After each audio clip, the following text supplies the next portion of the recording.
सत श्री अकाल। Fastway news देख रहे सारे दर्शकों का स्वागत। मैं जसमीत कौर ते बुलेटिन की शुरुआत में सब तो पहले नज़र पाने इस बुलेटिन दी हैडलाइंस ते।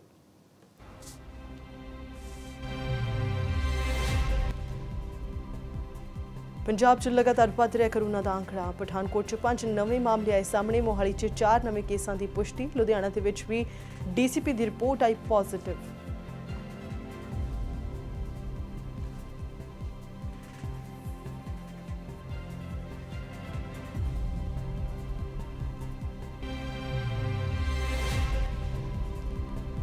ਅੰਮ੍ਰਿਤਸਰ ਦੇ ਵਿੱਚ ਵਾਪਰੀਆਂ 2 ਵਾਰਦਾਤਾਂ। ਪਤਾਹਪੁਰ ਦੇ ਵਿੱਚ ਨੌਜਵਾਨਾਂ ਨੇ ਕੌਂਸਲਰ ਦੇ ਘਰ ਤੇ ਚਲਾਈਆਂ ਗੋਲੀਆਂ। ਗੁੰਡਾਗਰਦੀ ਦੀ ਵੀਡੀਓ ਆਈ ਸਾਹਮਣੇ। ਜਵਾਹਰ ਨਗਰ 'ਚ ਗੁਆਂਢੀਆਂ ਦਾ ਝਗੜਾ ਸੁਲਝਾਉਣ ਗਈ ਔਰਤ ਦੀ ਮੌਤ। ਇੱਕ ਔਰਤ ਹੋਈ ਜ਼ਖਮੀ।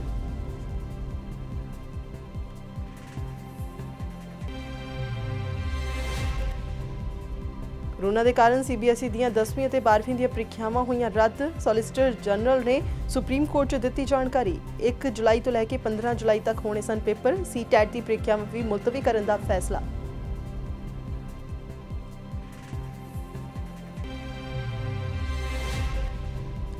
ਨੈਸ਼ਨਲ ਅਸੈਂਬਲੀ ਨੂੰ ਸੰਬੋਧਨ ਕਰਦਿਆਂ ਇਮਰਾਨ ਖਾਨ ਨੇ ਦਿੱਤਾ ਹੈਰਾਨੀਜਨਕ ਬਿਆਨ। ਕਿਹਾ ਅੱਤਵਾਦੀ ਉਸਾਮਾ ਬਿਨ ਲਾਦੇਨ ਸ਼ਹੀਦ। अमेरिका ने एबटाबाद विच उसामा बिन लादेन नूं उतारिया सी मौत दे घाट।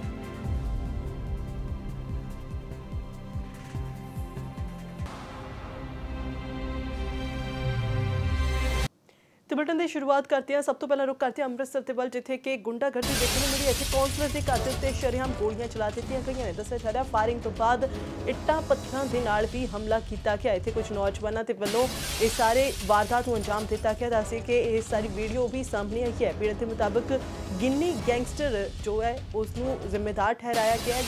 गिन्नी गैंगस्टर नूं गोलियां चलाउण दे लई दोषी मन्निया गया। दस्सिए कि गुंडागर्दी की वीडियो जी अमृतसर तो सामने आई है। तस्वीरां तुसीं देख सकते हो किस तरह उत्थे इट्टां पत्थर जिहड़े चलाए गए ने अते इस वक्त इलाके दे विच दहशत का माहौल देखने को मिल रहा है। दस्सिए गिन्नी गैंगस्टर उस ते इल्ज़ाम लगाए गए हैं पीड़ितां दे वल्लों कि उसके वल्लों ये सारी वारदात की गई है। एक कौंसलर के घर के उत्ते गोलियां चलाईयां गईयां, फायरिंग की गई है तो इस तो बाद इट्टां पत्थरां दे नाल भी हमला किया गया।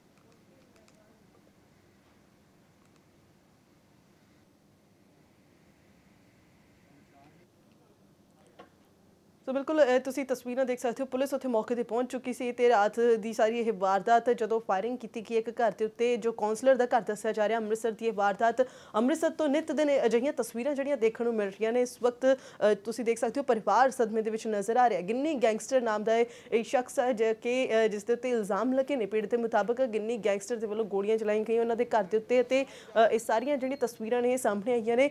फायरिंग की गई। फायरिंग तो बाद घर के उत्ते इट्टां पत्थर तक चलाए गए ने। सारी तस्वीरों के विच तुसीं देख सकते हो कि किड्डी वड्डी तादाद के विच उत्थे ये नौजवान पहुंचे तो उन्होंने इट्टा पत्थर चला दिते ते इस मौके दी तस्वीरां तुसीं देख सकते हो इस अपनी टीवी स्क्रीन के उत्ते। उत्थे दस दिए कि एक कौंसलर है जिसके घर के उत्ते गोलियां चलाईयां गईयां ते उस तो बाद इट्टा पत्थरां दे नाल भी हमला किया गया। हजे कारण जिहड़े ने स्पष्ट नहीं हो पाए ने। पुलिस वालों तफ्तीश जारी है। भाजी गली च लड़ाई हुई तो साडे घर इट थोड़ा बड़ा चलिया, गोलियां चलियां साडे घर। ਕੀ ਆ ਤੁਸੀਂ ਬਾਹਰ ਮੰਜ਼ਿਲ ਲਾ ਕੇ ਸੌਂਦੇ ਜੀ? ਹਾਂਜੀ ਅਸੀਂ ਸੌਂਦੇ। ਕਿੰਨੇ ਪਰਿਵਾਰ ਸੌਂਦੇ ਤੁਹਾਡੇ? ਸਾਡਾ ਸਾਰਾ ਪਰਿਵਾਰ ਹੈ, 3 ਭਰਾ ਆ। ਕੀ ਹੁਣ ਸਰਕਾਰ ਕੋ ਕੀ ਮੰਗ ਕਰਦੇ? ਕੱਲ ਨੂੰ ਕੁਝ ਹੋ ਜਾਂਦਾ ਬੱਚਿਆਂ ਨੂੰ ਤੇ ਕੀ ਆ ਫਿਰ? ਇਨਸਾਫੀ ਹੋਣੀ ਚਾਹੀਦੀ ਸਾਡੇ ਘਰ ਦੀ। ਸਰ ਮੇਰੇ ਘਰ ਆਣ ਕੇ ਉਹਨਾਂ ਨੇ ਕੋਈ 50-60 ਬੰਦੇ ਲੈ ਕੇ ਨਾਲ ਉਹਨਾਂ ਨੇ ਜਿਹੜਾ ਹਮਲਾ ਕੀਤਾ ਤੇ ਗੋਲੀ ਚਲਾਈ ਹੈ। ਗਿੰਨੀ ਗੈਂਗਸਟਰ ਨੇ ਨਾਲ ਜੋਧਾ ਵਾ, ਨਾਲ ਸ਼ੇਰਾ ਨਾਲ ਜਿਹੜਾ ਹੈਗਾ ਜੀ ਇੱਕ ਰੋਬਨ ਸਮਰਾ। ਇਹ ਸਾਰਿਆਂ ਨੇ ਸਾਰਾ ਆਣ ਕੇ ਇੱਕ 60 ਬੰਦਿਆਂ ਦਾ ਕਾਫਲਾ ਸੀ ਜਿਨ੍ਹਾਂ ਨੇ ਆਣ ਕੇ ਮੇਰੇ ਘਰ ਬੋਤਲਾਂ ਗੋਲੀਆਂ ਚਲਾਈਆਂ ਬੜੀਆਂ ਜ਼ਿਆਦੀਆਂ ਤੇ ਰੌਂਦ ਵੀ ਪੁਲਿਸ ਨੇ ਮੌਜੂਦ ਆਣ ਕੇ ਕਿੰਨੇ ਕੁ ਰੌਂਦ ਫੜੇ ਆ ਤੇ ਕੋਈ ਬੰਦਾ ਜ਼ਖਮੀ ਹੋਇਆ?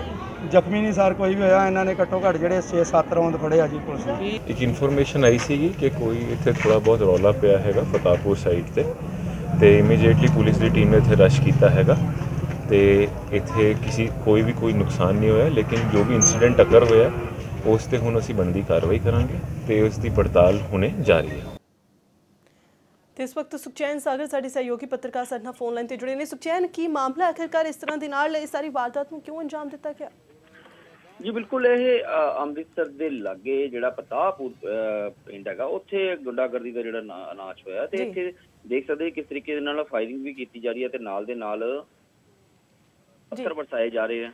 ਤੇ ਇਹ ਤੁਹਾਨੂੰ ਦੱਸ ਦਈਏ ਕਿ ਪਾਰਸ਼ਦ ਉੱਥੋਂ ਦਾ ਪਾਰਸ਼ਦ ਹੈ ਗੁਰਮੀਤ ਕੌਰ, ਉਹਦੇ ਘਰ ਦੇ ਉੱਤੇ ਹਮਲਾ ਕੀਤਾ ਗਿਆ ਸੀ ਜੀ ਤੇ ਨਾਲ ਇੱਕ ਨਾਮ ਵੱਜਦਾ ਵਾ ਵਿੱਚ ਕਿ ਜਿਹੜਾ ਗੈਂਗਸਟਰ ਹੈ, ਗਿੰਨੀ ਗੈਂਗਸਟਰ ਹੈ, ਉਹਦੇ ਵੱਲੋਂ ਜਿਹੜੀ ਸਾਰੀ ਘਟਨਾ ਜਿਹੜੀ ਵਾਰਦਾਤ ਕੀਤੀ ਗਈ ਤੇ ਉਹ ਲਗਾਤਾਰ ਪੁਲਿਸ ਵੱਲੋਂ ਵੀ ਉਹਨਾਂ ਨੂੰ ਕਾਬੂ ਕਰਨ ਦੀ ਕੋਸ਼ਿਸ਼ ਕੀਤੀ। ਇਹਨਾਂ ਦੀ ਕੋਈ ਰੰਜਿਸ਼ ਸੀ ਸੁਖਚੈਨ, ਕੋਈ ਜਾਣਕਾਰੀ?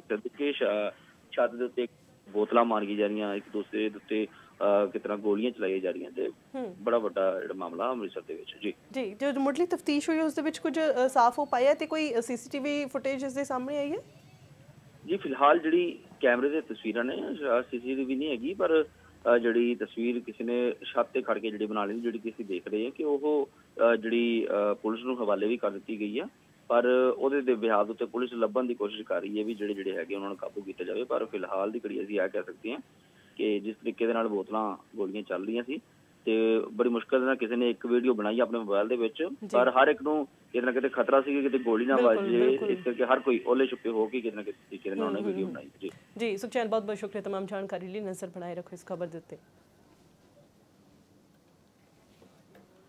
ਤੇ ਅਗਲੀ ਖਬਰ ਦੇ ਵੱਲ ਕਰਦੇ ਹਾਂ। ਦੱਸ ਦਈਏ ਕਿ ਕੇਂਦਰ ਸਰਕਾਰ ਦੇ ਖੇਤੀ ਆਰਡੀਨੈਂਸ ਨੂੰ ਲੈ ਕੇ ਸ਼੍ਰੋਮਣੀ ਅਕਾਲੀ ਦਲ ਦੇ ਪ੍ਰਧਾਨ ਸੁਖਬੀਰ ਸਿੰਘ ਬਾਦਲ ਨੇ ਪੱਤਰਕਾਰ ਸੰਮੇਲਨ ਨੂੰ ਸੰਬੋਧਨ ਕੀਤਾ ਅਤੇ ਇਸ ਮੌਕੇ ਉੱਤੇ ਸੁਖਬੀਰ ਸਿੰਘ ਬਾਦਲ ਨੇ ਪ੍ਰੈਸ ਕਾਨਫਰੰਸ ਦੇ ਵਿੱਚ ਜ਼ੋਰ ਨਾਲ ਕਿਹਾ ਕਿ MSP ਪਹਿਲਾਂ ਦੀ ਤਰ੍ਹਾਂ ਦੇ ਨਾਲ ਹੀ ਜਾਰੀ ਰਹੇਗੀ ਅਤੇ ਇਸ ਦੇ ਵਿੱਚ ਕੋਈ ਬਦਲਾਅ ਨਹੀਂ ਕੀਤਾ ਜਾਵੇਗਾ। ਇਸ ਮੌਕੇ ਉਹਨਾਂ ਨੇ ਕੈਪਟਨ ਸਰਕਾਰ ਦੇ ਉੱਤੇ ਇਸ ਮਾਮਲੇ ਵਿੱਚ ਕਿਸਾਨਾਂ ਨੂੰ ਗੁੰਮਰਾਹ ਕਰਨ ਦੇ ਇਲਜ਼ਾਮ ਲਗਾਏ ਨੇ।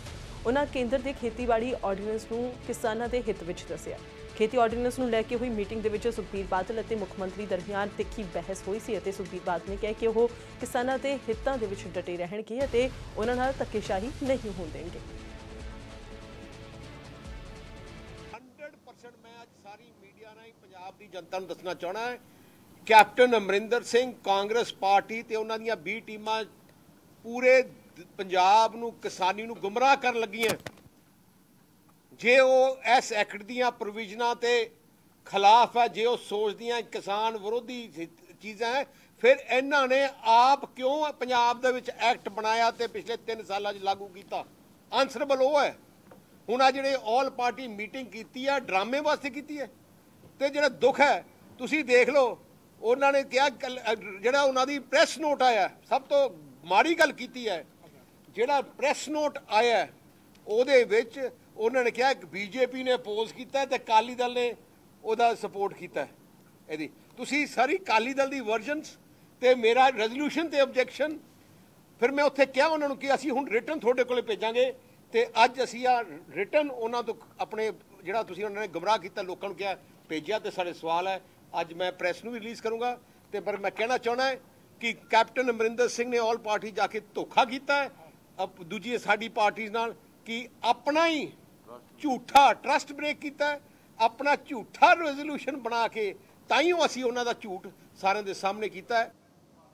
ਤੇ ਗੱਲ ਕਰਦੇ ਹਾਂ CBSE ਦੀ 10ਵੀਂ ਅਤੇ 12ਵੀਂ ਦੀਆਂ ਪ੍ਰੀਖਿਆਵਾਂ। ਦੱਸਦੀਏ ਕਿ ਰੱਦ ਕਰ ਦਿੱਤੀਆਂ ਗਈਆਂ ਨੇ ਦੋਵੇਂ ਪ੍ਰੀਖਿਆਵਾਂ। 10ਵੀਂ ਅਤੇ 12ਵੀਂ ਦੇ ਜਿਹੜੇ ਪੈਂਡਿੰਗ ਪੇਪਰ ਸਨ ਉਹਨਾਂ ਨੂੰ ਰੱਦ ਕਰ ਦਿੱਤਾ ਗਿਆ। ਸੁਪਰੀਮ ਕੋਰਟ ਦੇ ਵਿੱਚ CBSE ਦੇ ਵੱਲੋਂ ਇਹ ਜਾਣਕਾਰੀ ਦਿੱਤੀ ਗਈ ਹੈ। ਦੱਸਦੀਏ ਕੋਰੋਨਾ ਮਹਾਮਾਰੀ ਦੇ ਕਰਕੇ ਜੋ ਇਮਤਿਹਾਨ ਨੇ ਉਹ ਰੱਦ ਕੀਤੇ ਗਏ ਨੇ। ਇਸ ਤੋਂ ਪਹਿਲਾਂ 1 ਤੋਂ ਲੈ ਕੇ 15 ਜੁਲਾਈ ਤੱਕ ਜਿਹੜੀਆਂ ਪ੍ਰੀਖਿਆਵਾਂ ਹੋਣੀਆਂ ਸਨ ਅਤੇ ਮਾਪਿਆਂ ਨੇ ਇਸ ਲਈ ਕੋਰਟ ਦਾ ਦਰਵਾਜ਼ਾ ਖੜਕਾਇਆ ਤੇ ਇੰਟਰਨਲ ਅਸੈਸਮੈਂਟ ਦੇ ਆਧਾਰ ਤੇ ਹੁਣ ਨਤੀਜੇ ਐਲਾਨ ਦਿੱਤੇ ਜਾਣਗੇ। ਇਸ ਤੋਂ ਪਹਿਲਾਂ ਜਿਹੜੇ ਪੇਪਰ ਹੋ ਚੁੱਕੇ ਨੇ ਉਹਨਾਂ ਦੇ ਬਿਹਾਫ ਦੇ ਉੱਤੇ ਵੀ ਜਿਹੜੇ ਅਸੈਸਮੈਂਟ ਆ ਉਹ ਕੀਤੀ ਜਾਵੇਗੀ ਅਤੇ ਹੁਣ ਜਿਹੜੇ ਬਾਕੀ ਦੇ ਰਹਿੰਦੇ ਪੇਪਰ ਨੇ 10ਵੀਂ ਅਤੇ 12ਵੀਂ ਕਲਾਸ ਦੇ ਉਹ ਰੱਦ ਕਰ ਦਿੱਤੇ ਗਏ ਨੇ। CBSE ਦੇ ਵੱਲੋਂ ਬਕਾਇਦਾ ਸੁਪਰੀਮ ਕੋਰਟ ਦੇ ਵਿੱਚ ਇਸ ਦੀ ਜਾਣਕਾਰੀ ਦਿੱਤੀ ਗਈ ਹੈ। ਤੇ ਰੁਕ ਕਰਦੇ ਫਰੀਦਕੋਟ ਦੇ ਵੱਲ, ਜਿੱਥੇ ਕਿ ਗੁਰੂ ਗੋਬਿੰਦ ਸਿੰਘ ਮੈਡੀਕਲ ਕਾਲਜ ਅਤੇ ਹਸਪਤਾਲ ਦੇ ਵਿੱਚ ਪਲਾਜ਼ਮਾ ਥੈਰੇਪੀ ਦੇ ਨਾਲ ਪੰਜਾਬ ਦਾ ਪਹਿਲਾ ਕਰੋਨਾ ਪੀੜਤ ਮਰੀਜ਼ ਤੰਦਰੁਸਤ ਹੋਇਆ।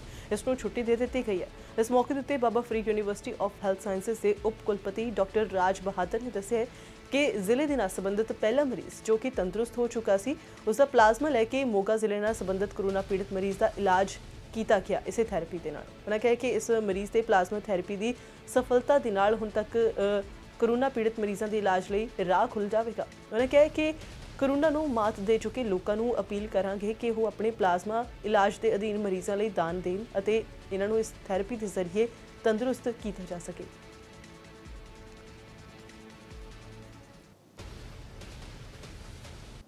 ਉਧਰ ਅੰਮ੍ਰਿਤਸਰ ਵਿਖੇ ਕੋਰੋਨਾ ਦੀ ਵੱਧ ਰਹੀ ਮਾਮਲਿਆਂ ਦੇ ਮੱਦੇਨਜ਼ਰ ਕੈਬਨਿਟ ਮੰਤਰੀ ਓਪੀ ਸੋਨੀ ਦੇ ਵੱਲੋਂ ਉੱਚ ਅਧਿਕਾਰੀਆਂ ਦੇ ਨਾਲ ਬੈਠਕ ਕੀਤੀ ਗਈ। ਇਸ ਮੌਕੇ ਉਹਨਾਂ ਅਧਿਕਾਰੀਆਂ ਨੂੰ ਸਥਿਤੀ ਦੇ ਨਾਲ ਨਿਪਟਣ ਅਤੇ ਕੋਰੋਨਾ ਦੀ ਰੋਕਥਾਮ ਦੇ ਲਈ ਠੋਸ ਰਣਨੀਤੀ ਬਣਾਉਣ ਦੇ ਨਿਰਦੇਸ਼ ਦਿੱਤੇ ਨੇ। ਮੀਟਿੰਗ ਦੇ ਵਿੱਚ ਫੈਸਲਾ ਲਿਆ ਗਿਆ ਕਿ ਗੁਰੂ ਨਾਨਕ ਦੇਵ ਮੈਡੀਕਲ ਕਾਲਜ ਅਤੇ ਹਸਪਤਾਲ ਦੇ ਵੱਲੋਂ 24 ਘੰਟੇ ਦੇ ਅੰਦਰ ਕੋਰੋਨਾ ਦੀ ਰਿਪੋਰਟ ਜਾਰੀ ਕੀਤੀ ਜਾਵੇਗੀ ਅਤੇ ਇਸ ਮੌਕੇ ਕੈਬਨਿਟ ਮੰਤਰੀ ਨੂੰ ਕੋਰੋਨਾ ਨੂੰ ਮਾਤ ਦੇਣ ਵਾਲੇ ਲੋਕਾਂ ਨੂੰ ਪਲਾਜ਼ਮਾ ਦਾਨ ਕਰਨ ਦੀ ਅਪੀਲ ਵੀ ਕੀਤੀ। ਮੀਟਿੰਗ ਜਿਹੜੀ ਆ ਉਹ ਅਸੀਂ ਕੀਤੀ ਆ, ਉਹਦੇ 'ਚ ਸਾਡੇ ਜਿਹੜੇ ਪੰਜਾਬ ਹੈਲਥ ਦੇ ਐਡਵਾਈਜ਼ਰ ਨੇ ਡਾਕਟਰ ਕੇ ਤਲਵਾੜ, ਪ੍ਰਿੰਸੀਪਲ ਸੈਕਟਰੀ ਸਾਡੇ ਉਹ ਵੀ ਆਏ ਨੇ, deputy commissioner corporation, civil surgeon, madam principal, MS, ਹੋਰ ਵੀ ਡਾਕਟਰ ਸਮਾਨ ਜਿਹੜੇ ਸਾਰੇ ਜਿਹੜੇ ਨੇ ਉਹਨਾਂ ਨੂੰ ਬੁਲਾਇਆ ਸੀ। ਸਾਰਾ ਅਸੀਂ ਰਿਵਿਊ ਕੀਤਾ। ਤੇ ਗੱਲ ਕਰਦੇ ਹਾਂ ਪਾਕਿਸਤਾਨ ਦੇ ਪ੍ਰਧਾਨ ਮੰਤਰੀ ਇਮਰਾਨ ਖਾਨ ਦੇ ਇੱਕ ਬਿਆਨ ਦੀ। ਦੱਸੀਏ ਉਹਨਾਂ ਕਿਹਾ ਕਿ ਅੱਤਵਾਦੀ ਉਸਾਮਾ ਬਿਨ ਲਾਦਨ ਨੂੰ ਸ਼ਹੀਦ ਕਰਾਰ ਦੇ ਦਿੱਤਾ। ਉਹਨਾਂ ਨੇ ਪਾਕਿਸਤਾਨ ਨੈਸ਼ਨਲ ਅਸੈਂਬਲੀ ਦੇ ਵਿੱਚ ਪਾਕਿਸਤਾਨ ਦੇ ਪ੍ਰਧਾਨ ਮੰਤਰੀ ਇਮਰਾਨ ਖਾਨ ਨੇ ਹੈਰਾਨੀਜਨਕ ਬਿਆਨ ਦਿੱਤਾ ਹੈ, ਜਿਸ ਵਿੱਚ ਉਹਨਾਂ ਅਮਰੀਕਾ ਦੇ ਵੱਲੋਂ ਮਾਰੇ ਗਏ ਅੱਤਵਾਦੀ ਉਸਾਮਾ ਬਿਨ ਲਾਦਨ ਨੂੰ ਸ਼ਹੀਦ ਕਰਾਰ ਦਿੱਤਾ। ਦੱਸੀਏ ਕਿ ਪ੍ਰਧਾਨ ਮੰਤਰੀ ਇਮਰਾਨ ਖਾਨ ਨੇ ਇਹ ਬਿਆਨ ਆਪਣੀ ਨੈਸ਼ਨਲ ਅਸੈਂਬਲੀ ਨੂੰ ਸੰਬੋਧਨ ਕਰਦਿਆਂ ਦਿੱਤਾ ਹੈ। ਉਸਾਮਾ ਬਿਨ ਲਾਦਨ ਇੱਕ ਖੂੰਖਾਰ ਅੱਤਵਾਦੀ ਸੀ ਜਿਸ ਨੂੰ ਅਮਰੀਕਾ ਨੇ एबटाबाद ਦੇ ਵਿੱਚ ਮਾਰ ਕੇ ਢੇਰ ਕੀਤਾ ਸੀ। जिसमें हम सब बड़े शर्मिंदा हुए। एक हुआ जी उसामा बिन लादेन को इन्होंने अमेरिकन ने आके एबटाबाद में मार दिया, शहीद कर दिया, जिसमें हम सब बड़े शर्मिंदा हुए। एक हुआ जी उसामा बिन लादेन को इन्होंने अमेरिकन ने आके एबटाबाद में मार दिया, शहीद कर दिया। ਤੇ ਅਗਲੀ ਖਬਰ ਦੇ ਵੱਲ ਰੁਖ ਕਰਦੇ ਹਾਂ। ਬਿਹਾਰ ਦੇ ਵਿੱਚ ਅਸਮਾਨੀ ਬਿਜਲੀ ਡਿੱਗਣ ਦੇ ਨਾਲ ਅਤੇ ਹਨੇਰੀ ਤੂਫਾਨ ਦੇ ਕਰਕੇ ਭਾਰੀ ਤਬਾਹੀ ਹੋਈ ਹੈ। ਦੱਸ ਦਈਏ ਕਿ ਬਿਜਲੀ ਡਿੱਗਣ ਦੇ ਕਰਕੇ ਬਿਹਾਰ ਦੇ ਵਿੱਚ 83 ਲੋਕਾਂ ਦੀ ਮੌਤ ਹੋ ਗਈ, ਜਦਕਿ ਕਈ ਲੋਕ ਝੁਲਸ ਗਏ ਨੇ। ਬਿਹਾਰ ਦੇ 23 ਜ਼ਿਲ੍ਹਿਆਂ ਦੇ ਵਿੱਚ ਅਸਮਾਨੀ ਬਿਜਲੀ ਡਿੱਗਣ ਦੇ ਕਰਕੇ ਜਾਨੀ ਨੁਕਸਾਨ ਹੋਇਆ।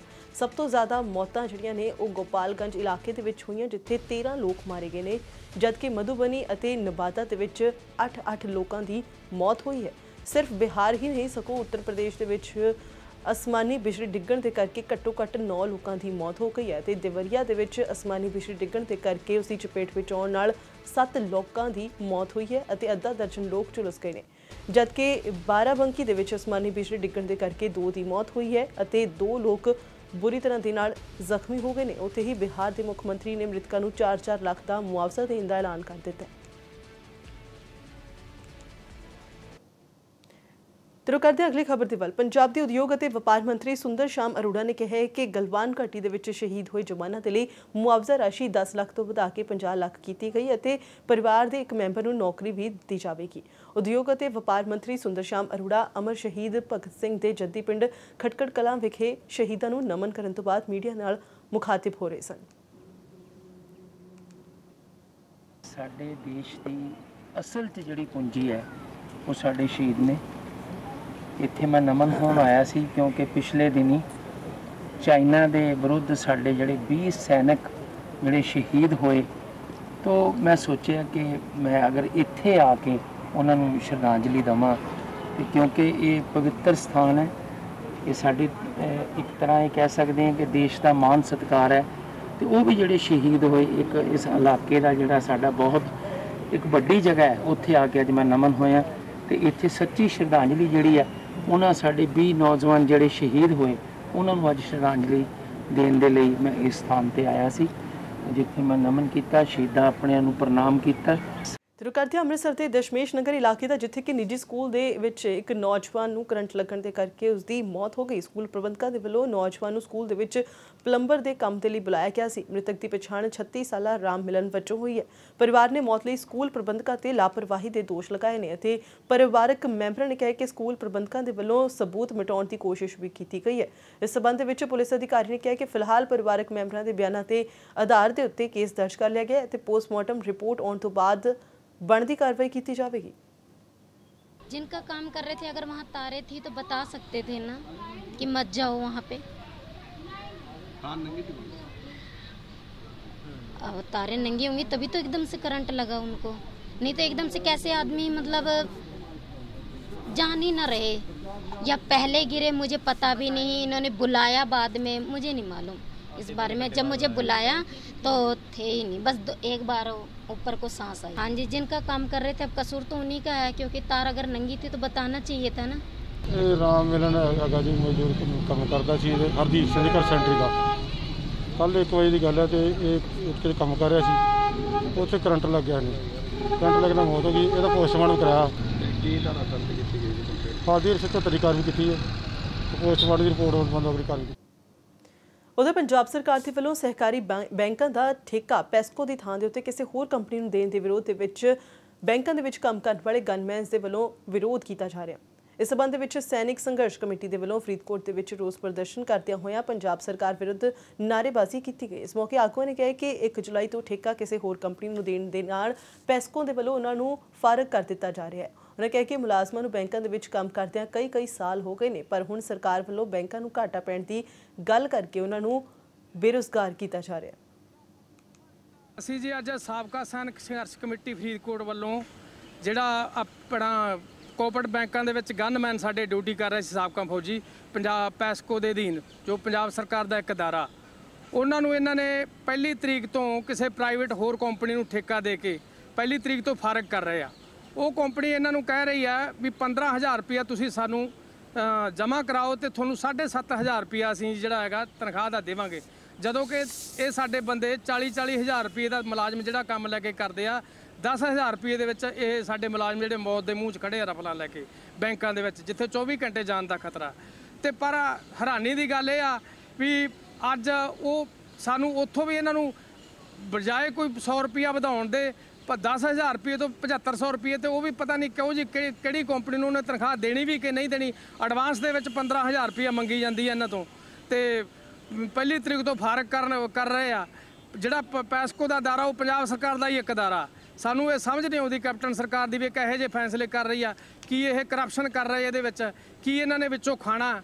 ਜੇ ਇਹ ਇੱਕ ਪਾਸੇ ਇਹ ਕਹਿੰਦੇ ਆ ਵੀ ਜੀ ਸਾਡਾ ਜਿਹੜਾ ਪੰਜਾਬ ਸਰਕਾਰ ਦਾ ਇਹ ਕੋਆਪਰੇਟ ਬੈਂਕਾਂ ਦਾ ਅਦਾਰਾ ਘਾਟੇ 'ਚ ਜਾ ਰਿਹਾ, ਇਹਨੂੰ ਅਸੀਂ ਤਾਂ ਕਰਕੇ ਘੱਟ ਦੇਣਾ। ਅਸੀਂ ਕਹਿੰਦੇ ਵੀ ਸਾਡੇ ਬੰਦੇ ਇਹ ਕਹਿੰਦੇ ਪਹਿਲਾਂ 19000 ਸੀ, ਹੁਣ 17000 ਰੁਪਏ 'ਚ ਦੇ ਰਹੇ ਆ। ਅਸੀਂ ਕਹਿੰਦੇ ਵੀ ਸਾਨੂੰ ਸਿੱਧੇ ਲੱਖ ਨਹੀਂ 13000 ਰੁਪਏ ਦੇ ਦੇਣ, 4000 ਰੁਪਏ ਇਹਨਾਂ ਨੂੰ ਹੋਰ ਬਚ ਜਾਊਗਾ। ਕੋਆਪਰੇਟ ਬੈਂਕ ਫਰੀਦਕੋਟ ਵਿਖੇ ਮਤਲਬ ਬਤੌਰ ਗਨਮੈਨ ਡਿਊਟੀ ਕਰ ਰਹੇ ਹਾਂ। ਇਸ ਤੋਂ ਬਾਅਦ ਜੋ ਸਾਡਾ ਮਸਲਾ, ਜੋ ਸਾਡੀ ਕੰਪਨੀ ਅਸੀਂ ਪੈਸਕੋ ਕੰਪਨੀ ਦੇ ਥਰੂ ਸੀ, ਪੈਸਕੋ ਕੰਪਨੀ ਲਿਮਟਿਡ ਕੰਪਨੀ ਹੈ, ਉਹਦੇ ਵਿੱਚ ਜੋ ਵੀ ਸਾਨੂੰ ਬਣਦਾ, ਜੋ ਵੀ ਸਰਕਾਰੀ ਰੂਲ ਹੈ ਜਾਂ ਸਰਕਾਰ ਦੇ ਮੁਤਾਬਕ ਉਹ ਸਾਨੂੰ ਸਾਰੀ ਫੈਸਿਲਿਟੀ ਸੀ।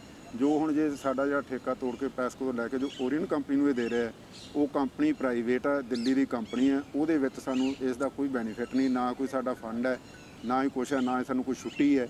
ਅਤੇ ਐਕਸਟਰਾ ਉਹ ਸਾਡੇ ਤੋਂ ਮਤਲਬ ਕਿ ਪਹਿਲਾਂ 15000 ਰੁਪਏ ਸਿਕਿਉਰਿਟੀ ਮੰਗ ਰਹੇ ਹੈ, ਉਹਦਾ ਕੋਈ ਨਹੀਂ ਹੈ ਵੀ ਸਾਨੂੰ ਦੇਣਗੇ ਵਾਪਸ ਜਾਂ ਨਹੀਂ ਦੇਣਗੇ। ਅਸੀਂ ਉਸ ਕੰਪਨੀ ਦੇ ਉੱਪਰ ਸਾਨੂੰ ਕੋਈ ਭਰੋਸਾ ਨਹੀਂ। उधर फाजिलका काउंटर इंटैलीजेंस के वलों नशा खिलाफ शुरू की गई मुहिम तहत कार्रवाई करते हुए 4 किलो हैरोइन बरामद की गई है। इस मामले के विच एक शख्स को गिरफ्तार किया गया है।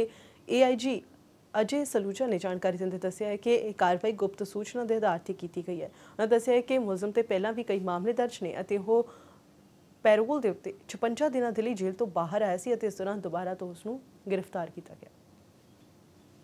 ये साडे कोल एक सीक्रेट इन्फॉर्मेशन है सी ਤੇ ਸਾਡੀ CI ਫਿਰੋਜ਼ਪੁਰ ਦੀ ਟੀਮ ਨੇ ਫਿਰ ਇੱਕ ਨਾਕਾ ਲਾਇਆ ਗੱਟੀ ਰਾਜੋ ਕੇ। ਉੱਥੇ ਇਹ ਕਸ਼ਮੀਰ ਸਿੰਘ ਜੋ ਕਿ ਰੇਲਾ ਜੀ ਦਾ ਰਹਿਣ ਵਾਲਾ ਹੈ, ਇਹਨੂੰ ਕਾਬੂ ਕੀਤਾ। ਤੇ ਇਹਦੇ ਬਾਰੇ ਇਤਲਾਹ ਇਹ ਸੀ ਕਿ ਵੀ ਇਹਦੀ ਜਿਹੜੀ ਕੋਈ ਹੀਰੋਇਨ ਹੈ ਕਾਫੀ ਕੁਆਂਟੀਟੀ ਦੇ ਵਿੱਚ ਤਾਰਾਂ ਤੋਂ ਪਾਰ ਕਿਧਰੇ ਲੁਕਾ ਛਪਾ ਕੇ ਰੱਖੀ ਹੈ। ਜਦੋਂ ਫਿਰ ਇਹਦੀ ਪੁੱਛਗਿੱਛ ਕੀਤੀ ਤਾਂ ਇਹਨੇ ਦੱਸਿਆ ਵੀ ਚੌਕੀ ਸ਼ਾਮੇ ਦੇ ਏਰੀਏ ਵਿੱਚ ਉੱਥੇ ਪਈ ਹੈ। ਤੇ ਅਸੀਂ ਉੱਥੇ BSF ਦੇ ਨਾਲ ਜਾ ਕੇ ਜਦੋਂ ਸਰਚ ਕੀਤੀ ਤਾਂ ਸਾਨੂੰ ਕੁੱਲ 4 ਕਿਲੋ 160 ਗ੍ਰਾਮ ਦੀ ਰਿਕਵਰੀ ਹੋਈ ਹੈ, ਜੋ ਕਿ ਪੈਪਸੀ ਦੀਆਂ 2 ਬੋਤਲਾਂ ਦੇ ਵਿੱਚ ਸੀ। ਉਹ ਇਹਨੂੰ ਕਾਬੂ ਕਰਕੇ ਇਹਦੇ ਖਿਲਾਫ ਇੱਕ FIR SSOC ਫਾਜ਼ਿਲਕਾ ਦੇ ਵਿੱਚ ਦਰਜ ਕੀਤੀ ਗਈ ਹੈ। ਤੇ ਅੱਜ ਇਹਨੂੰ ਕੋਰਟ ਦੇ ਵਿੱਚ ਪੇਸ਼ ਕੀਤਾ ਜਾ ਰਿਹਾ ਤੇ ਇਹਦਾ ਰਿਮਾਂਡ ਹਾਸਲ ਕਰਕੇ ਤੇ ਡਿਟੇਲ 'ਚ ਪੁੱਛਗਿੱਛ ਕੀਤੀ ਜਾਵੇਗੀ ਅਤੇ ਹੋਰ ਵੀ ਕਈ ਖੁਲਾਸੇ ਹੋਣ ਦੀ ਉਮੀਦ ਹੈ। तो कोरोना वायरस के चलते हुए लॉकडाउन के करके स्कूल बस चालकों को भी काफ़ी दिक्कत का सामना करना पै रहा है, जिसनों लैके बस चालकों के मालकों में काफ़ी रोस है। उन्होंने सरकार के मापिया तो मंग की है कि उन्होंने फीसा अदा कीतियां जाण तां जो उन्होंने मदद की जा सके ते वो अपने परिवार का पालन पोषण कर सकन। स्कूल बस चालकों का कहना है कि कई मापिया ने तो फरवरी ते मार्च के पैसे भी नहीं दिते, जबकि उन्होंने फरवरी ते मार्च के बच्चे आउण जाउण का काम किया सी। ਬੱਸ ਚਾਲਕਾਂ ਦੀ ਆਮਦਨ ਬੰਦ ਹੋਣ ਦੇ ਕਰਕੇ ਇਹਨਾਂ ਨੂੰ ਆਰਥਿਕ ਤੰਗੀ ਦੇ ਵਿੱਚੋਂ ਲੰਘਣਾ ਪੈ ਰਿਹਾ। 4 ਮਹੀਨੇ ਹੋ ਗਏ ਜੀ ਲੋਕਡਾਊਨ ਨੂੰ, ਤੇ ਹੁਣ ਸਾਨੂੰ ਕੋਈ ਮਾਲੀ ਮਦਦ ਵੀ ਨਹੀਂ ਮਿਲ ਰਹੀ, ਨਾ ਸਾਨੂੰ ਮਾਲਕਾਂ ਵੱਲੋਂ। ਹੁਣ ਸਾਡਾ ਰਾਸ਼ਨ ਪਾਣੀ ਘਰ ਦੇ ਖਰਚੇ ਤਾਂ ਉਹੀ ਹੈ, ਪਰ ਹੁਣ ਸਾਨੂੰ ਪੈਸਿਆਂ ਤੋਂ ਅਸੀਂ ਆਵਾਜ਼ਾਰ ਹੋਏ ਇਸ ਟਾਈਮ। ਸਾਡੇ ਕੋਲ ਕੋਈ ਵੀ ਪੈਸਿਆਂ ਦਾ ਸੋਰਸ ਹੈ ਨਹੀਂ। ਜਿੱਦਾਂ ਕਹਿ ਰਹੇ ਵੀ ਹੁਣ ਸਕੂਲ ਚੱਲਣ ਦਾ ਤਾਂ ਹਜੇ ਤੱਕ ਕੋਈ ਹੈ ਹੀ ਨਹੀਂ ਸਰਕਾਰ ਦਾ ਵੀ ਹਾਂ ਸਕੂਲ ਚੱਲੂਗੇ ਨਹੀਂ ਚੱਲੂਗੇ, ਪਰ ਸਾਡੇ ਵਾਸਤੇ ਕਮਾਈ ਦਾ ਸਾਧਨ ਬਹੁਤ ਔਖਾ ਹੈ। ਅਸੀਂ ਇਸ ਟਾਈਮ ਬੇਰੁਜ਼ਗਾਰ ਹਾਂ। ਸਾਡੇ ਕੋਲ 4 ਮਹੀਨੇ ਤੋਂ ਨਾ ਤਾਂ ਕੋਈ ਪੇਮੈਂਟ ਆ ਰਹੀ ਹੈ, ਨਾ ਸਰ ਸਾਨੂੰ ਕਿਸੇ ਪਾਸੇ ਕੋਈ ਮਦਦ ਮਿਲੀ ਹੈ। ਤੇ ਅਸੀਂ ਜਿਸ ਪੇਰੈਂਟਸ ਕੋਲ ਵੀ ਪੈਸੇ ਲੈਣ ਜਾਂਦੇ ਆ, ਸਾਨੂੰ ਉਹ ਕਹਿੰਦੇ ਸਰਕਾਰ ਦਾ ਹੁਕਮ ਹੈ ਵੀ ਨਾ ਤਾਂ ਸਕੂਲ ਦੀ ਫੀਸ ਦੇਣੀ ਹੈ ਤੇ ਨਾ ਹੀ ਕੋਈ ਗੱਡੀਆਂ ਦੀ ਫੀਸ ਦੇਣੀ ਹੈ। ਸਾਨੂੰ ਉੱਪਰ ਤੇ ਨੋਟਿਸ ਆਈ ਜਾ ਰਹੇ ਨੇ ਵੀ ਟੈਕਸ ਭਰਾਓ ਜਾਂ ਕੁਛ ਕਰੋ। ਠੀਕ ਹੈ ਜੀ, ਟੈਕਸ ਸਰ ਅਸੀਂ ਤਾਂ ਹੀ ਭਰਾਵਾਂਗੇ ਜੇ ਸਾਨੂੰ ਕਿਸੇ ਪਾਸੇ ਤੇ ਕੋਈ ਮਦਦ ਮਿਲੇਗੀ। ਅਸੀਂ ਸਕੂਲ 'ਚ ਵੀ ਗਏ ਸੀ, ਅਸੀਂ ਸਕੂਲ ਵਾਲਿਆਂ ਨੂੰ ਵੀ ਕਿਹਾ ਵੀ ਅਸੀਂ 50% ਫੀਸ ਲੈਣ ਨੂੰ ਵੀ ਤਿਆਰ ਹੈ ਤਾਂ ਕਿ ਅਸੀਂ ਆਪਣੇ ਘਰ ਦਾ ਗੁਜ਼ਾਰਾ ਕਰ ਸਕੀਏ। ਜੋ ਅਸੀਂ ਡਰਾਈਵਰ ਰੱਖੇ ਵੇ ਉਹਨਾਂ ਨੂੰ ਕੁਝ ਖਰਚਾ ਪਾਣੀ ਦੇ ਸਕੀਏ, ਕਿਉਂਕਿ ਸਰਕਾਰ ਨੇ ਤਾਂ ਸਾਡੇ ਬਾਰੇ ਕੁਝ ਸੋਚਿਆ ਨਹੀਂ ਜੀ। ਤੇ ਉਹਦੇ ਪੰਜਾਬ ਦੇ ਵਿੱਚ ਕਰੋਨਾ ਟੈਸਟਿੰਗ ਲੈਬਸ ਦੇ ਵਿਵਾਦਾਂ ਦੇ ਵਿਚਾਲੇ ਸ਼੍ਰੀ ਮੁਕਤਸਰ ਸਾਹਿਬ ਵਿਖੇ ਇੱਕ ਗੰਭੀਰ ਮਾਮਲਾ ਵੀ ਦੇਖਣ ਨੂੰ ਮਿਲਿਆ। ਇੱਥੇ ਮਰੀਜ਼ਾਂ ਦਾ ਕਹਿਣਾ ਹੈ ਕਿ ਕੇਂਦਰ ਦੇ ਵਿੱਚ ਕੋਈ ਸਹੂਲਤ ਨਹੀਂ ਹੈ ਅਤੇ ਕੋਵਿਡ ਕੇਂਦਰ ਦੇ ਬਾਥਰੂਮ ਟਾਇਲਟ ਦੇ ਵਿੱਚ ਪਾਣੀ ਤੱਕ ਨਹੀਂ ਆਉਂਦਾ। ਕੈਨੇਡਾ ਤੋਂ ਆਈ ਇੱਕ ਮਹਿਲਾ ਨੇ ਦੱਸਿਆ ਕਿ ਉਹ ਆਪਣਾ ਟੈਸਟ ਕਰਵਾ ਕੇ ਆਈ ਸੀ ਜੋ ਨੈਗੇਟਿਵ ਆਇਆ, ਪਰ ਇੱਥੇ ਆ ਕੇ ਉਹਨਾਂ ਨੂੰ ਪੋਜ਼ਿਟਿਵ ਦੱਸਿਆ ਗਿਆ। ਕੱਲ 33 ਮਰੀਜ਼ ਹੋਰ ਨਵੇਂ ਡਾਇਗਨੋਸ ਜਿਹੜੇ ਕੀਤੇ ਸੀ ਉਹ ਵੀ ਉੱਥੇ ਸ਼ਿਫਟ ਕਰ ਦਿੱਤੇ ਗਏ ਨੇ, ਤੇ ਅੱਜ ਜਿਹੜੇ 9 ਨਵੇਂ ਕੇਸ ਹੋਰ ਡਿਕਲੇਅਰ ਕੀਤੇ ਗਏ ਨੇ ਜਿਹੜੇ ਕੋਵਿਡ ਪੋਜ਼ਿਟਿਵ ਪਾਏ ਗਏ ਨੇ। ਉਹਨਾਂ 'ਚੋਂ ਕੁਝ ਕੇਸ ਉੱਥੇ ਸ਼ਿਫਟ ਕਰ ਦਿੱਤੇ ਗਏ ਨੇ।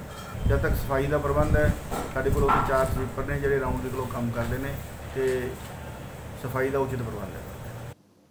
ਤੇ ਪੰਜਾਬ ਦੇ ਵਿੱਚ ਸ਼ੁਰੂ ਹੋਣ ਵਾਲੇ ਮੌਨਸੂਨ ਦੇ ਚੱਲਦਿਆਂ ਹੋਇਆਂ ਇੱਕ ਦਿਨ ਦੀ ਬਾਰਿਸ਼ ਦੇ ਕਰਕੇ ਘੱਗਰ ਦੇ ਆਲੇ ਦੁਆਲੇ ਰਹਿ ਰਹੇ ਕਿਸਾਨਾਂ ਨੂੰ ਪਰੇਸ਼ਾਨੀ ਹੋ ਗਈ ਹੈ, ਕਿਉਂਕਿ ਘੱਗਰ ਹਰ ਵਾਰ ਆਪਣਾ ਰੂਪ ਦਿਖਾ ਦਿੰਦਾ ਹੈ ਤੇ ਕਿਸਾਨਾਂ ਦੇ ਵੱਲੋਂ ਘੱਗਰ ਦੇ ਕੰਢਿਆਂ ਦੀ ਨਿਗਰਾਨੀ ਕੀਤੀ ਜਾ ਰਹੀ ਹੈ ਤੇ ਇੱਕ ਪਾਸਿਓਂ ਕੰਢੇ ਕਮਜ਼ੋਰ ਨਾ ਹੋਏ ਹੋਣ, ਦੂਜੇ ਪਾਸੇ ਡਿਪਟੀ ਕਮਿਸ਼ਨਰ ਦਾ ਕਹਿਣਾ ਹੈ ਕਿ ਤਿਆਰੀਆਂ ਪੂਰੀਆਂ ਕਰ ਲਈਆਂ ਗਈਆਂ ਨੇ, ਨਦੀਆਂ ਨਾਲਿਆਂ ਦੀ ਸਫਾਈ ਕੀਤੀ ਜਾ ਰਹੀ ਹੈ ਤੇ ਰਹਿੰਦੇ ਕੰਮ ਨੂੰ ਵੀ ਇੱਕ ਹਫ਼ਤੇ ਦੇ ਵਿੱਚ ਮੁਕੰਮਲ ਕਰ ਲਿਆ ਜਾਵੇਗਾ।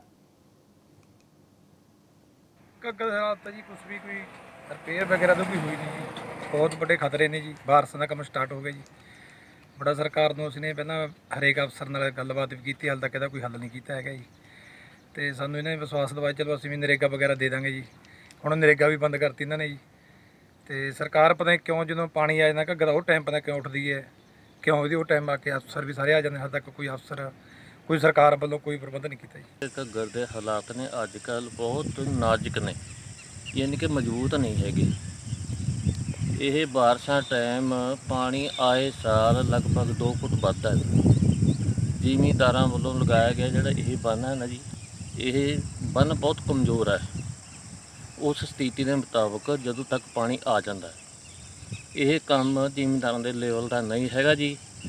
ਇਸ ਲਈ ਕਿ ਮੈਂ ਸਰਕਾਰਾਂ ਨੂੰ ਬੇਨਤੀ ਕਰਦਾ ਕਿ ਇੱਧਰ ਧਿਆਨ ਦੇਣ। ਅਸੀਂ ਮੀਟਿੰਗ ਕੀਤੀ ਹੈ ਕਿ ਜਿਹੜੇ ਡਰੇਨੇਜ ਡਿਪਾਰਟਮੈਂਟ ਦੇ ਕੰਮ ਚੱਲ ਰਹੇ ਹੈਗੇ, ਉਹ ਭਾਵੇਂ ਜੰਬੋਵਾਲੀ 'ਚੋਂ ਡਰੇਨ ਜਿਹੜੀ ਹੈ ਉਹਦੇ ਹੈਡਵਰਕਸ ਦੇ ਨਵੇਂ ਮਸ਼ੀਨਰੀ ਦਾ ਕੰਮ ਹੋਵੇ ਜਾਂ ਫਿਰ ਜਿਹੜੀ ਡਰੇਨਸ ਦੀ ਸਫਾਈ ਦਾ ਕੰਮ ਹੋਵੇ, ਉਹ ਨਰੇਗਾ ਦੇ ਤਹਿਤ ਵੀ ਅਸੀਂ ਕੰਮ ਸ਼ੁਰੂ ਕੀਤੇ ਹੋਏ ਹੈ ਤੇ ਡਰੇਨੇਜ ਡਿਪਾਰਟਮੈਂਟ ਵੀ ਆਪਦੇ ਰਿਸੋਰਸਿਸ ਤੋਂ ਜਿਹੜੇ ਕੰਮ ਕਰਾ ਰਿਹਾ ਉਹਦਾ ਵੀ ਅਸੀਂ ਮੋਨੀਟਰਿੰਗ ਕਰ ਰਹੇ ਤੇ ਆਉਣ ਵਾਲੇ 5 ਤੋਂ 7 ਦਿਨਾਂ ਦੇ ਵਿੱਚ ਸਾਰੇ ਕੰਮ ਮੁਕੰਮਲ ਹੋ ਜਾਣ।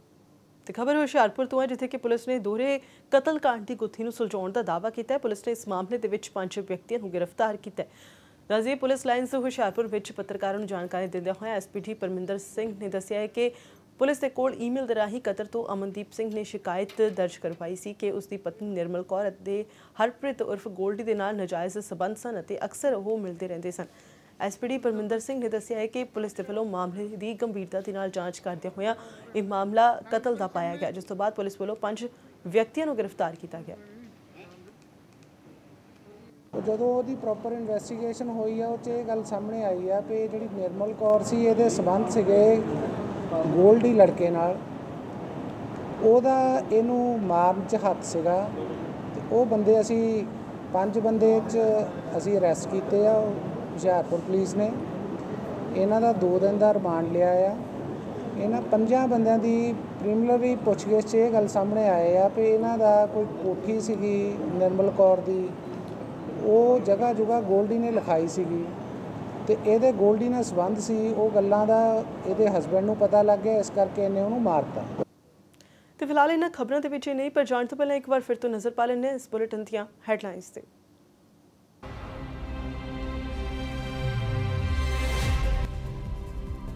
ਪੰਜਾਬ ਦੇ ਵਿੱਚ ਲਗਾਤਾਰ ਵੱਧ ਰਿਹਾ ਕੋਰੋਨਾ ਦਾ ਅੰਕੜਾ। ਪਠਾਨਕੋਟ ਦੇ ਵਿੱਚ 5 ਨਵੇਂ ਮਾਮਲੇ ਆਏ ਸਾਹਮਣੇ। ਮੋਹਾਲੀ ਦੇ ਵਿੱਚ 4 ਨਵੇਂ ਕੇਸਾਂ ਦੀ ਪੁਸ਼ਟੀ। ਲੁਧਿਆਣਾ ਦੇ ਵਿੱਚ DCP ਦੀ ਰਿਪੋਰਟ ਵੀ ਆਈ ਪੋਜ਼ਿਟਿਵ।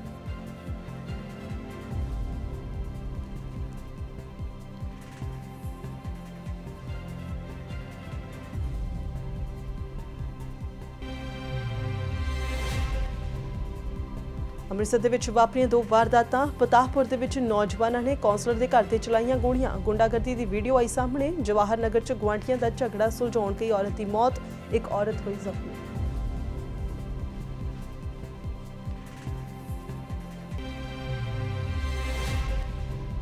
ਕੋਰੋਨਾ ਦੇ ਕਾਰਨ CBSE ਦੀਆਂ 10ਵੀਂ ਤੇ 12ਵੀਂ ਦੀਆਂ ਪ੍ਰੀਖਿਆਵਾਂ ਹੋਈਆਂ ਰੱਦ। ਸੋਲਿਸਿਟਰ ਜਨਰਲ ਨੇ ਸੁਪਰੀਮ ਕੋਰਟ 'ਚ ਦਿੱਤੀ ਜਾਣਕਾਰੀ। 1 ਜੁਲਾਈ ਤੋਂ 15 ਜੁਲਾਈ ਤੱਕ ਹੋਣੇ ਸਨ ਪੇਪਰ। CTET ਦੀ ਪ੍ਰੀਖਿਆ ਵੀ ਮੁਲਤਵੀ ਕਰਨ ਦਾ ਫੈਸਲਾ।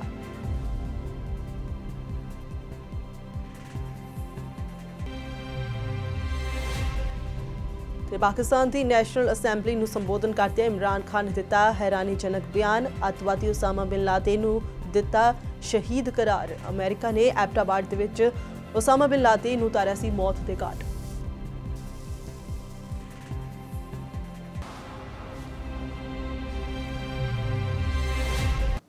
ਸੋ ਫਿਲਹਾਲ ਇਸ ਬੁਲੇਟਿਨ ਦੇ ਵਿੱਚ ਇਹ ਨਹੀਂ। ਮੈਨੂੰ ਤਾਂ ਇਜਾਜ਼ਤ। ਧੰਨਵਾਦ।